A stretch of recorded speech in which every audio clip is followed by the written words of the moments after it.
기도하십시다. 하나님 아버지 감사합니다. 은혜를 주셔서 우리가 이 땅에 살면서 하나님의 뜻대로 살아간다는 것을 깊이 생각하고 하나님의 뜻에 순복하는 저희들 되게 해 주시옵소서. 우리 제사장에 대한 하늘에 계신 우리 예수님의 제사장 깊이 생각하고 이 한 시간 말씀이 저희 심령 속에 뿌리 내리게 해 주시옵소서. 예수님의 이름으로 기도합니다. 아멘.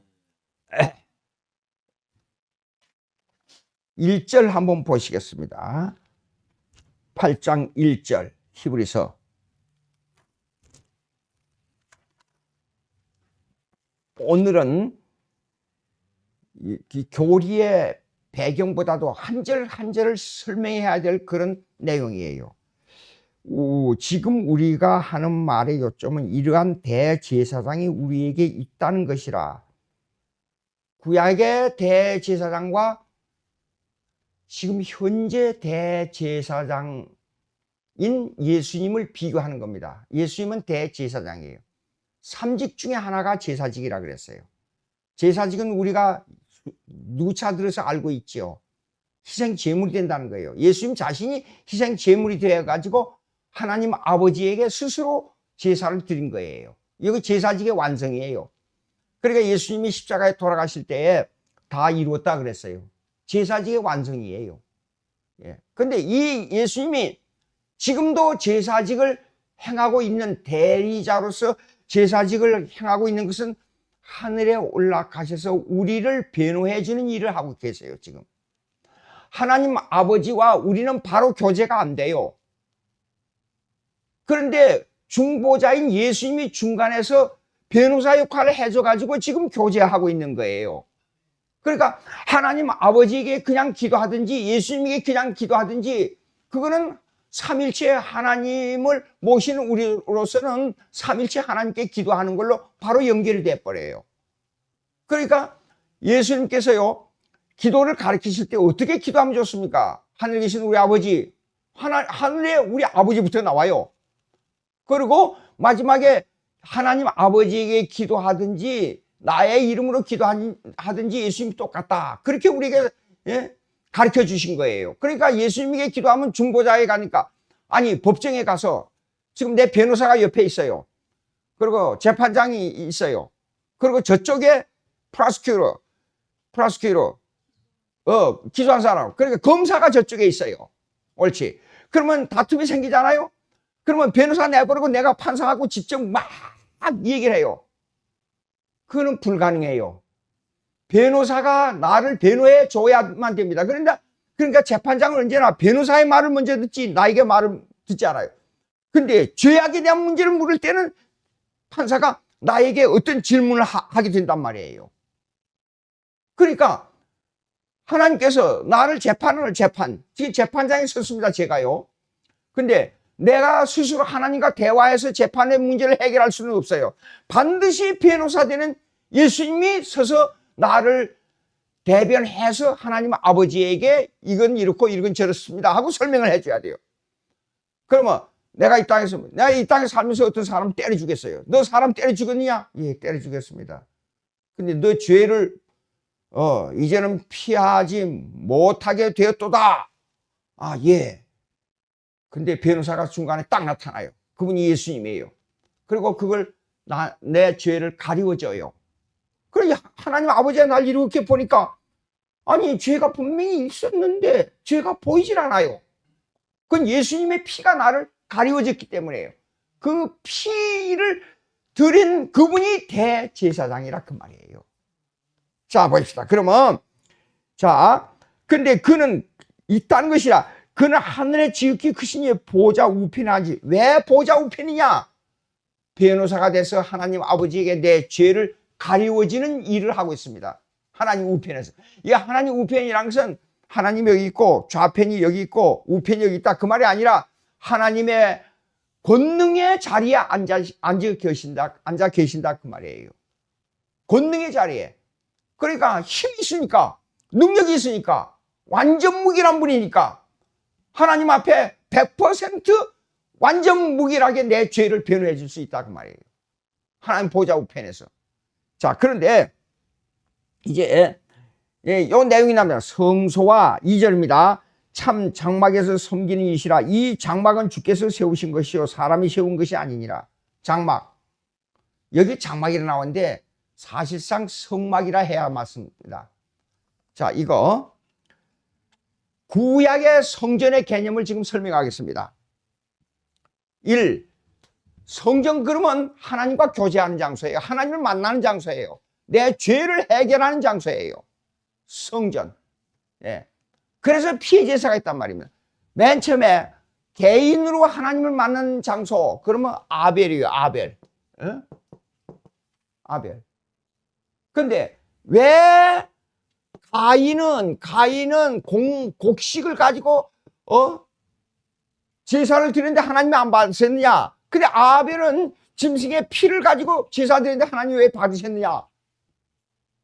근데 처음에 아담으로 들어가게 되면 아담의 짐승의 가죽을 가지고 부끄러운 것을 덮으니까 하나님이 그 가죽을 덮기 전에 식물을 가지고, 여기 곡식도 식물을 가지고 나무 잎을 가지고 자기 부끄러운 것을 가렸을 때 이거 말라져 버리니까 하나님께서 그걸 치워버리고 짐승의 가죽을 가지고 덮어줬단 말이에요. 그것이 뭐냐 그러면 하나님께서 피해 제사를 받으게. 피해 제사. 히브리서 11장 한번 보시겠습니다. 11장 넘어가서 4절입니다. 4절. 다 같이 읽습니다. 시작. 믿음으로 아벨은 가인보다 더 나은 제사를 하나님께 드림으로 의로운 자라 하시는 증거를 얻었으니 하나님이 그 예물에 대하여 증언하시리라. 그가 죽었으나 그는 믿음으로써 지금도 말하느니라 그랬어요. 그냥 피만 드리면 뭡니까? 제사를 받았다. 그게 아니고 여기 첨가되는 말이 있어요. 믿음으로. 그렇죠? 그 믿음으로, 이 말이 무슨 말이야? 그러면 아담의 때부터 하나님께 제사를 드릴 때는 피해 제사를 드리라. 그것이 피해 제사가 우리를 구속해 준다는 것을 알고 드릴 때 그것이 믿음이에요. 피해 제사가 없으면 믿음이 안 돼요. 예. 여러분들이 예수님이 십자가에서 피 흘려 죽으시고 상처를 받으셨다는 그것 때문에 우리가 예수님이 제사장이 됐다는 걸 알지, 그거 없이는 어떻게 예수님 제사장이 됐다는 걸 알겠어요? 그렇잖아요. 그러면 구약부터 이 지상의 대제사장은 이제 이게 있어요. 성전. 이제 9장에 넘어가면 성전에 대한 구체적인 내용들이 나오니까 그때 가서 설명하기로 하고, 예. 성전이 이렇게 있잖아요. 성전이 이렇게 있어요. 그러면 여기에 지성소가 있단 말이에요. 근데 여기에 이것이 이 언약궤는 십계명과 아론의 쌍난 지팡이가 여기 들어있어요. 요거요. 예. 그리고 이 대제사장이 1년에 한 번씩 여기에 들어가서 뭡니까? 이 백성들의 죄를 대신해서 제사를 드려요. 근데 이것을 가리는 이 휘장은 뭐야 그러면 양쪽에서 12마리의 이 말이 끌어야 이거 찢어질 만큼 힘이 센 거예요. 함부로 이것이 이렇게 된 거예요. 얼마나 이 휘장에 강한 천으로 만들었을까 하는 생각을 해보는 거예요. 그거 가서 옛날에 수천 년 전에 제가 살았더라면 가서 이것이 어떻게 되는가 한번 볼 수 있었는데 지금은 볼 수가 없잖아요. 근데 예수님이 십자가에 못 박혀 돌아가서 숨을 거둘 때 이 휘장이 찢어졌다 그랬어요. 그럼 그 말은 무슨 뜻이냐면 예수님의 피로 말미암아 여기가 우리가 마음대로 들어갈 수 있다 그 말이에요. 그러니까 우리가 제사장이 된 거예요. 제사장. 우리가 이 말은 대제사장만 들어가는 곳이에요. 예. 자, 그러면 이제 이렇게 제사를 드리는 데 있어서요, 여기에 중요한 내용이 나오는데 이 성막은 그렇게 해야 됩니다. 요거로 넘어가서요. 요걸로 넘어가서 그 다음에 아벨은 이렇게 됐어요. 그 다음에 하나님과의 관계에서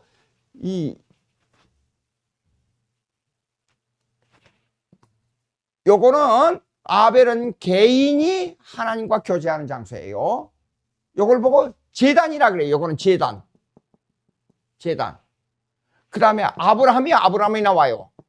아브라함을 보고 이거는 가족이 하나님과 교제하는 장소예요. 가족이 장소인데 요거는 장막이라 장막. 그래요. 그 다음에 이제 모세에 넘어와서 여기에요. 요 아론이 대제사장인데 여기는 그의 백성이 하나님과 교제하는 장소예요. 요것을 두고 하는 말입니다. 근데 이건 하나님께서 시내산에서 십계명을 받을 때에 이 내용을 쫙 설명해 줬어요. 십계명. 꼭 이거는요, 출애굽기 20장부터 24장까지에 자세히 나와 있어요. 십계명과 제사직에 대한 이 성막을 어떻게 만드냐 하는 내용이 나와 있습니다. 그러면 요거는 아론이 백성이 있지만은 요거는 이제 성막이라 그러죠. 성막. 근데 이것이 나중에 성전이 된 거예요. 요거요. 이게요. 그러면 성전 이제 아론 나와서 이제 대제사장이 된 거예요. 제사장. 여기는 이제는 이 하나의 국가의 백성들을 위해서 여기에요. 이 제사를 드리는 장소예요. 하나님을 만나는 교제하는 장소예요. 여기는 대제사장인데 요거는 성전이라 그래요. 요렇게요. 성전. 이거는 이제 지금까지는 옮기는 거예요. 옮겨. 성막까지는. 근데 여기는 성전은 예루살렘에 고정되어 있어요.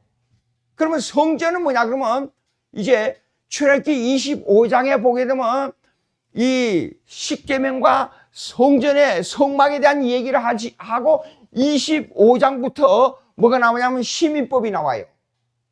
시민법이 나오는데 그러면 구약에 이 예배하는 장소 성전하고 국가를 다루는 것이 함께 한 장소에서 이루어졌는데 그것이 성전이에요. 성전은 구약의 신정정치의 성전이 있잖아요.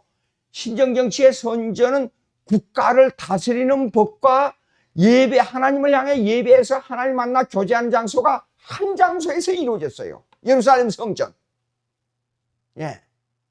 그런데 그런데 로마 시대 이후에는 교회와 국가가 분리되어 있어요.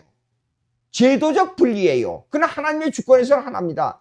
그러니까 여러분들 기도할 때에 내가 그래서 수요일날 기도할 때 자꾸 이 얘기잖아요. 이게 저주하는 기도 남을 그렇게 망할지어다 폐쇄될지어다 이거 하지 마라 하는 이유가 있어요. 하나님의 주권에서는 교회나 국가나 모든 일들이 하나님께서 허용 가운데 이루어지는 겁니다. 그런데 우리 마음대로 하나님의 허용 가운데 이루어지는 것을 망할지어다 폐쇄할지어다 그런 얘기를 하면 안 된단 말이에요. 우리가 보기에는 모든 것이 나쁘게 보이지만은 악마도 사용하는 마귀도 하나님의 주권 가운데 있다 그랬어요. 그러니까 그걸 그대로 받는 세상에 예수님 보고 그랬잖아요. 저 성을 보니까 술 먹고 뚱땅 거리고 마시고 내가 큰 실수를 한 적이 있어요. 미국에서 살다가 여기 오니까 왜 이렇게 유흥업소가 많아요? 낮에는 안 보이더라고요. 근데 밤에 황영 박사하고 둘이 차를 타고 오는데 보니까 전철 타고 다닐 때는 안 보여 잘. 근데 차를 타고 오니까 위에는 벌쩍하고 밑에는 뭐 휘황찬란하게 오색찬란하게 해놓고 제 위에는 옛날은 뭐예요? 지금 잘 안 보이던데 무슨 술집 뭐 선술집 하고 그다음에 그 다음 층에는 바가 있고 그 다음 층에는 또 뭐가 있냐 그러면 하여간 여기 안양시에 지나가면서 보니까 먹고 마시고 춤추고 노래방이 왜 그렇게 많아요? 그래서 내가 그걸 물어봤어. 노래방에 찬송가 있느냐 그렇게 물어봤어요. 그게 우리 교인들만 가서 하는 찬송가 하는 노래방이 있었으면 좋겠어요. 찬송가 그냥 길 있다 한번 불러보게. 그런데 그런 것도 있는데, 그런데 제가 기도를 할 때마다 하나님 아버지, 이건 제 실수였어요. 하나님 아버지, 저 노래방, 아니 노래방이나 저 술집, 바가 모이고 뭐가 모이고 뭐가 하는데 하루 저녁에 하나씩 불이 나가지고 싹 없어지게 해주십시오. 그런 잘못된 기도를 했어요, 제가요. 사람이 죽지 않아요, 그거 가면. 근데 예수님께서 이런 사람들을 보고 뭐라고 그랬냐 그러면 이랬단 말이에요. 저 하늘에 불이 내려서 제자들 와서 저거 싹 망하게 해달라고 그랬잖아요. 그런데 예수님 제자들 보고 너희 죄가 그들보다 더 크지 않다고 생각하느냐? 하나님 앞에서 얘기했습니다. 남을 미워하는 죄도 사형에 해당돼요. 어떤 사람이 가다가 사람을 잘못하다가 죽였어요. 그것도 사형이에요. 하나님 앞에서. 내 죄가 아무리 작은 죄를 지어도 하나님 앞에 서면 그들 죄나 내 죄나 똑같아요. 근데 막 저주를 한단 말이에요, 제자들이. 그래서 예수님이 책망하신 거예요. 예. 악마를 사용하시는 하나님이 있던 가운데, 내가 자주 얘기하지만 왜 하나님께서 가룟 유다를 허용하셨는가 깊이 생각해야 된단 말이에요. 자, 지금 어디다가 그러면 이것이 신정정치에 이루어지는데 모든 정치가 국가와 교회가 하나의 제도 아래서 움직이기 때문에 성전이 이 국가를 다스리는 입법, 사법, 행정기관을 다 하고 있었고, 그 다음에 여기서 하나님의 백성들이 하나님과 교제하는 장소가 여기였단 말이에요. 그런데 요한복음 4장에 오니까 성전의 개념이 깨졌어요. 자, 구약의 성전은 3대 성전이 있습니다. 1. 솔로몬 성전. 예. 그 다음에 두 번째가 수룹바벨 성전. 바벨 성전. 요거는 느헤미야, 에스더 이 시대에 이루어진 성전이란 말이에요. 그 다음에 세 번째 헤롯 성전. 헤롯 성전은 보십시오. 이거는 이방인들의 요새가 되어버렸어요. 헤롯 성전은. 왜냐하면 유대인들이 하도 마카비 운동 이후에 유대인들이 하도 정치적 메시아 사상을 그렇게 강조하니까 헤롯이 국고를 들여가지고, 헤롯 대왕이 국고를 들여가지고 성전을 40년 동안에 개축해 준 거예요. 예. 그런데 이 성전은 사실상 그렇기 때문에 이방인의 요새가 돼버린 거예요. 이 성전이. 헬라 정부에서나 로마 정부에서 이 제사장을 구약의 레위족 속에서 뽑은 게 아니고, 이거는 로마 정부나 헬라 정부에서 이 제사장을 임명제로 했습니다. 그러니까 이게 유대인의 관원이 나오죠. 유대인의 관원. 성경에 읽으면 관원들은 오늘날에 말하면 지방의회 국회의원들과 같은 사람들이에요. 그래서 거기서 뭘 만들고 결정하고 하는 사람들이에요. 그런데 유대인들의 관원이 여기 예루살렘 성전에서, 근데 여기에는 바리새파는 철저하게 유대주의 정치적 메시아, 다윗 왕국의 회복을 원하는 정치적 메시아 사상이 꽉 찌들어 있어가지고 이 중산층 사람들이에요. 그러니까 이 사람들이 와서는 바리새인 중에 누가 와서, 서기관 중에 누가 와서 유대인의 관원이라 한 사람들이 와서 계속 질문하는 게 뭐예요? 맨 처음에 세례요한이 왔을 때 네가 누구냐? 예수님 보고 당신이 누구냐? 여기에 초점을 맞춘 거예요.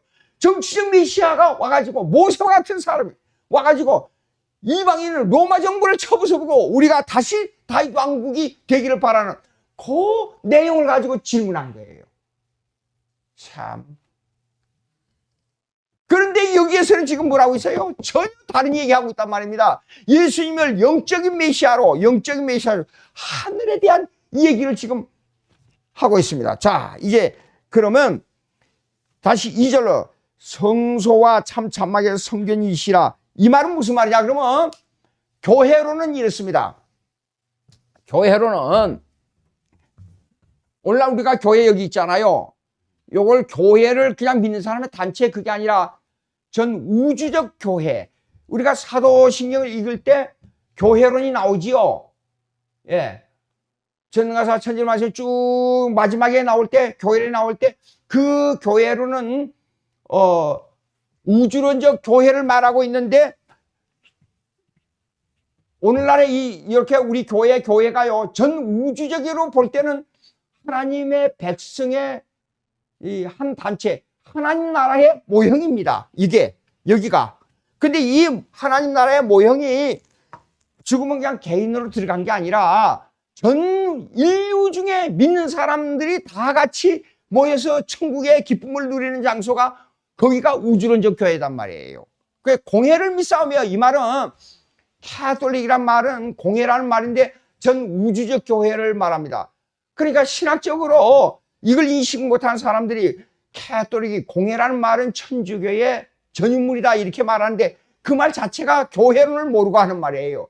원래 교회는 하나님께서 아시는 백성은 다 수천, 수백, 수억, 수조의 인구들이 있을지라도 이 사람들은 하나님의 개인을 전부 다 알고 계세요. 전지전능하시니까. 그러면 거기에 전체 모임체가 우주론적 교회예요. 그걸 보고 공회라 그런 거예요. 캐톨릭. 예.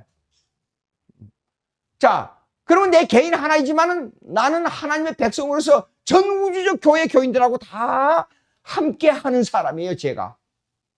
예. 그러면 오늘날에 어느 지역의 한 지역교회가 지역교회뿐이 아니라 사실은 하나님의 백성의 개념으로 볼 때는 전 우주 속에 이 교회가 들어있는 거예요. 예. 자, 그러니까 지금 현재 의 교회는 하늘나라의 모형으로서 자라가는 교회입니다. 그걸 보고 공회라 그래요. 그래서 이 교회는 보이는 교회와 안 보이는 교회가 있단 말이에요. 예? 그러니까 안 보이는 교회가 참 교회예요. 이걸 갖다가 공회라 그런 거예요. 만약에 공회를 빼버리고 사도신경을 하게 되면 교회론이 무너져요. 근데 그것이 천주교의 전유물이란 말은 전혀 너무 무식한 말이에요. 자, 그러면 여기 참 성소와 참 장막에 섬기는 이시라, 성소와 참 장막은 우주론적 교회를 두고 하는 말이에요. 구약적에서는 지상에서 두는 말인데, 그러면 예수님이 성소와 참 장막에서 섬긴다는 말은 지금도 하늘나라의 하나님의 능력 가운데 계셔서 전 우주론적 교회들을 향하여 변호사 역할을 한다 그 말이에요, 지금. 왜냐하면 변호사는 이 한 사람을 위해서 모든 걸 쏟아서 변호해서 의인으로 만들어야 되잖아요. 그러니까 교회를 섬기는 거 아닙니까? 나를 위해서 봉사하는, 나가 에클레시아 그러면 한 사람의 교회예요. 예? 예? 에클레시아 하게 되면 나라는 사람은 요거 여성 명사예요. 그러니까 나는 예수님의 신부예요. 예. 크리스토스 그러면 토스 요거는 남성 명사예요. 네오스 그러면 하나님은 남성 명사고, 네오스 예? 이거 하나님은 남성 명사예요. 하나님이 남자고 나는 신부예요. 그래서 전 우주적 모든 신부들을 보고 계시는데 그게 중보자, 미디에이터, 중보자 예수 그리스도가 나를 변호해야 되니까, 그래서 교회를 위해서 섬기는 자가 교회를 변호하는 이것이 성막에, 구약적으로 볼 때는 성막에서 일하는 분이에요. 신약적으로는 교회를 보호하는, 이끌어가고 보호하고 봉사하는 분이고, 그것이 지금 하늘나라에서 예수님이 하시는 일이에요. 기가 막힌 내용입니다.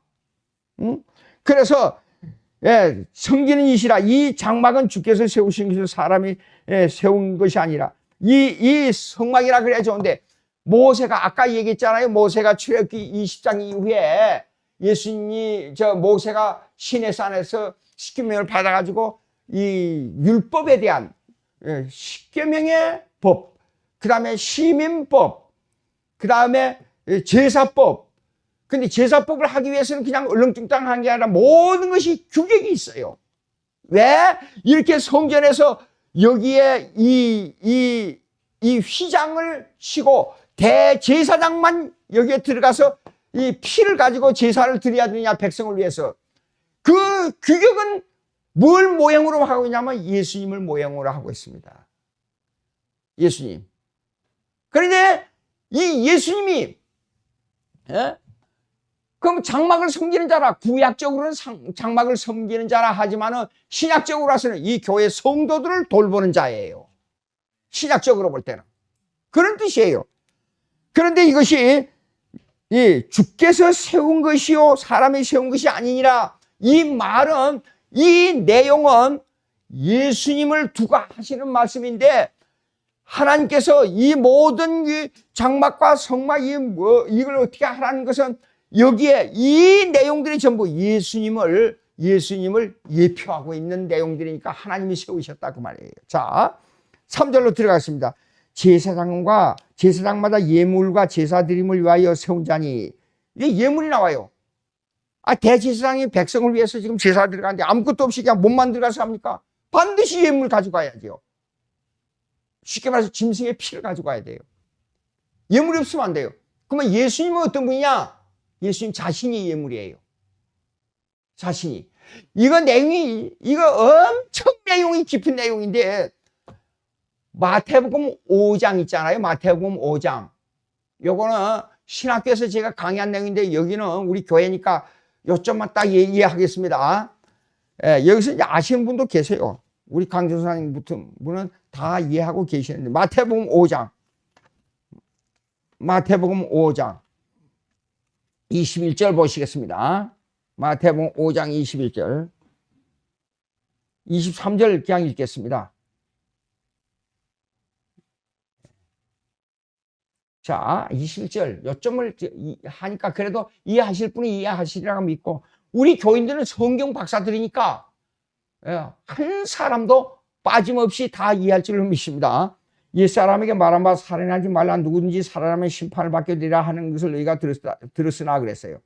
여기 심판한 살인죄에 대한 것은 시민법하고 우리가 기독교적인 살인이 달라요. 남을 보고 욕하면 살인죄입니다. 기독교적 입장에서 볼 때는. 그러나 살인은 시민법의 입장에서는 현장에서 직접 사람을 죽여 숨을 끊어지게 해야만 살인죄가 형성돼요. 근데 유대인들은 이 살인죄를 이 살인죄를, 종교에 대한 살인죄를 어디로 뒤바꿔서 인용했냐 그러면 사람을 죽이는 것만이 살인죄로 얘기를 했기 때문에 십계명은 살인하자 말라만 되어 있지 살인하면 심판을 받게 되리란 말은 십계명에는 없어요. 십계명 일반법에는 살인하면 심판을 받게 되리란 말이 일반법에는 나와요. 국가법에는, 시민법에는 나와요. 근데 이 유대인들이 하는 것을 잘못 생각하고 있는 것을 예수님이 교정해 주는 겁니다. 살인에 대한 문제를 영적인 메시아 사상을 가지고 교정해 주는 거예요. 나는 이제 22절입니다. 이러니 형제에게 노하는 자마다 심판. 화를 내도 분노를 그 사람 편에서 너 죽일 놈. 나가라는 것은 바보 멍청이란 뜻이에요. 이 바보 멍청아! 그러면서 화를 냈어요. 저는 살인죄에 해당됩니다. 그렇게 하면. 근데 이제 느닷없이 예물이 나와버려요. 이걸 갖다가 일반법에서는, 미국에서는 재판으로 나갈 때 살인죄 지은 사람에게 성량금이라는 게 있어요. 성량금. 성량금이 뭐냐면 이 사람이 고의로 살인죄를 범한 게 아니에요. 그러니까 성량금이 적어요.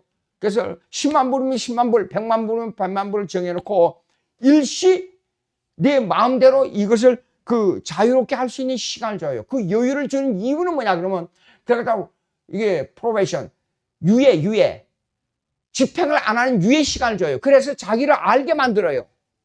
성량금 걸어놓고 그 시간이 되면 다시 감옥에 들어가야 돼요. 살인죄인이라 할지라도.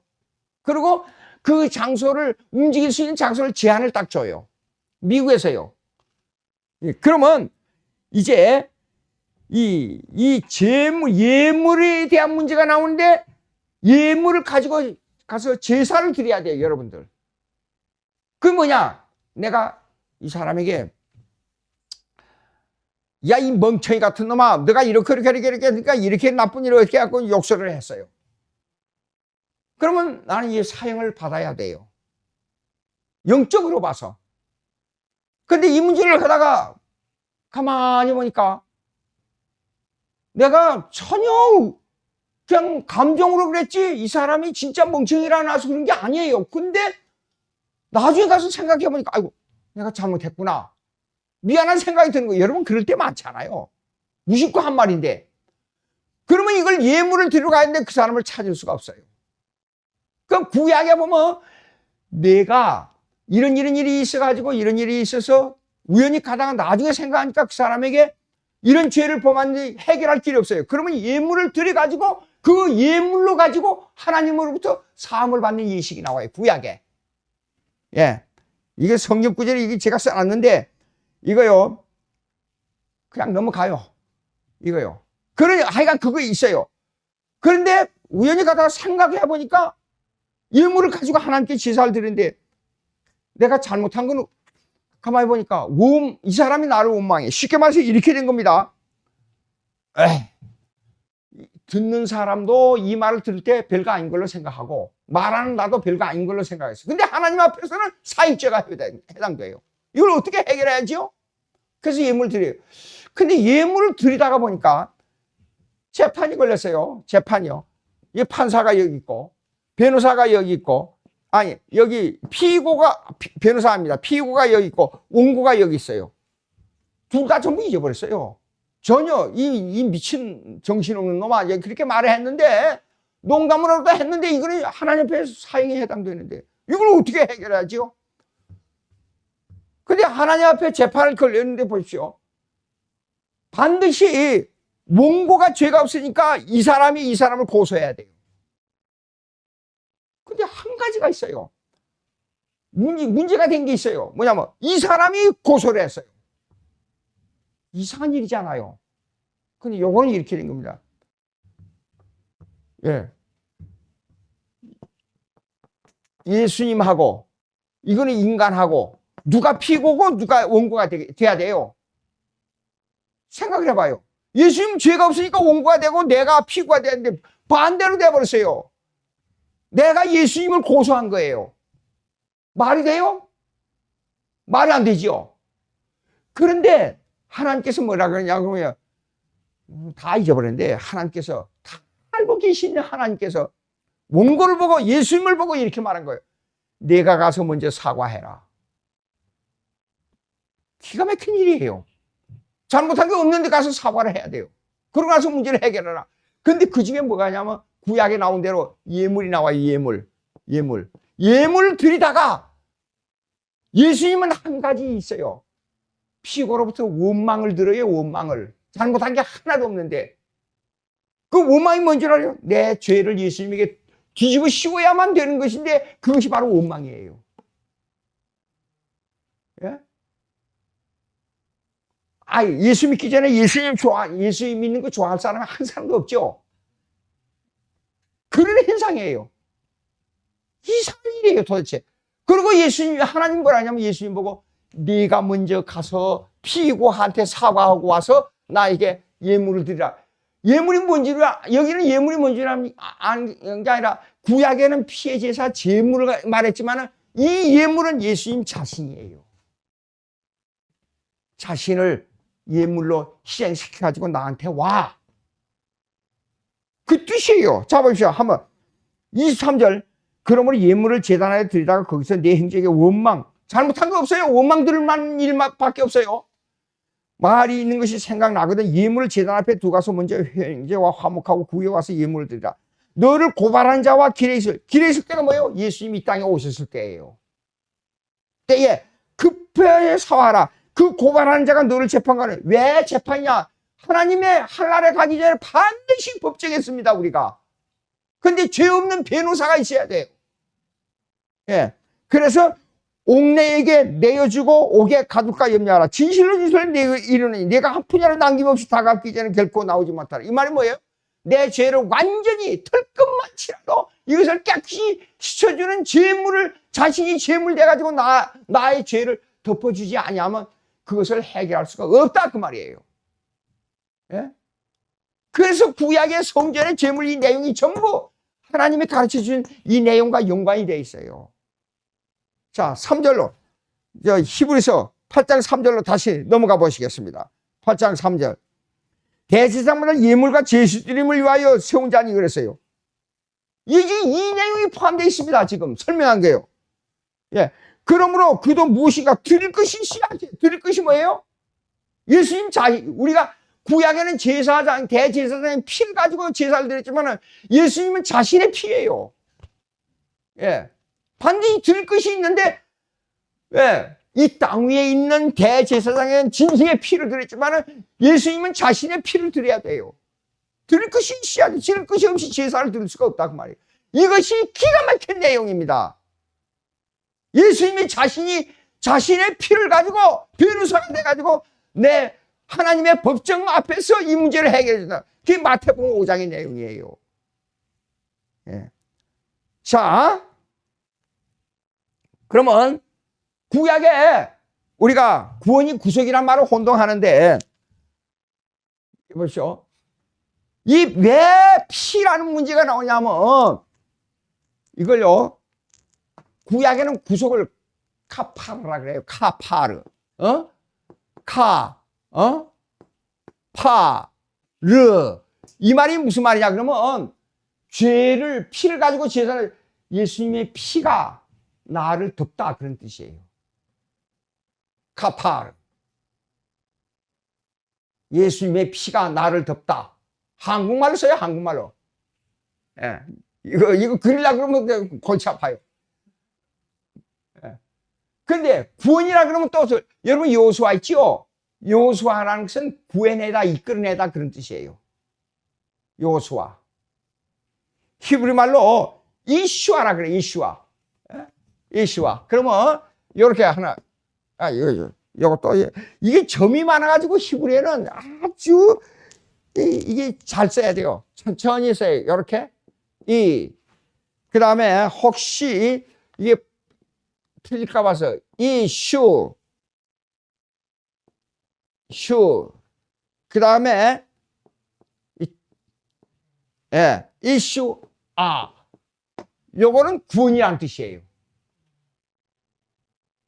구원은 이끌어내다, 죽을 사람을 죽지 않도록 이끌어내다 그런 뜻이고, 요거는 구속이란 말인데 여러분 구속하고 구원하고 이렇게 차이가 있어요. 근데 이걸 막 섞어서 쓰는데, 그런데 이거는 덮다는 뜻이에요. 예수님의 피를 가지고 나를 덮다.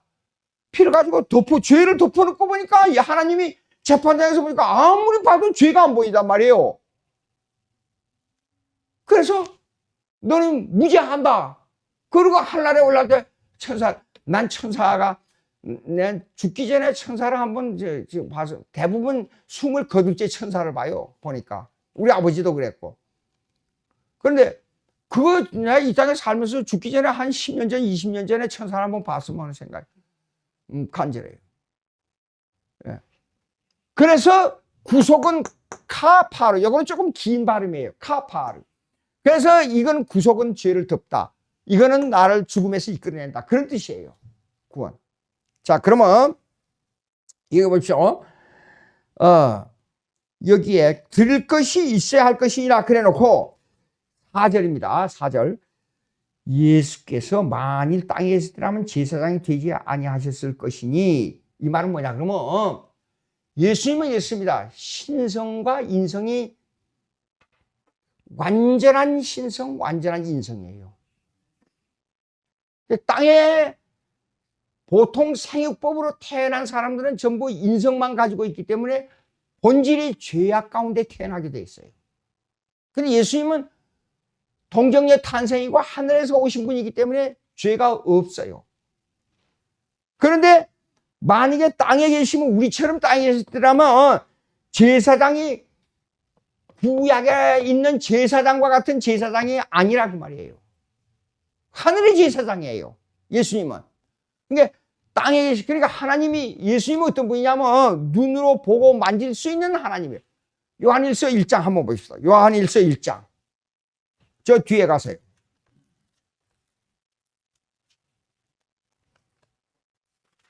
여기서 이 히브리서도 뒤에 있지만 조금만 뒤로 넘어가면 요한일서가 나와요.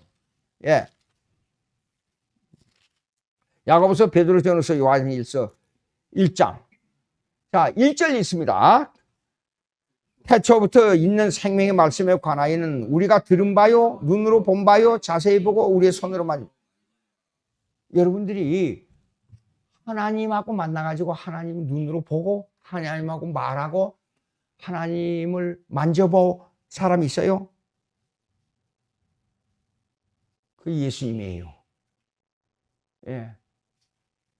이 요한이 이거 기가 막혀서 저기 요한복음 14장에 보게 되면 빌립이 하나님 아버지를 보여달라 그랬어요. 나를 봤은즉 하나님 아버지를 봤다 그랬어요. 그러니까 예수님 뭐냐면 시공간 속에 사람처럼 나타난 하나님이에요. 그러니까 하나님으로 직접 말씀을 듣고 여기 보십시오. 자세히 보고 듣고 보고 자세히 손으로 만졌어요. 예수님. 생각을 해봐요.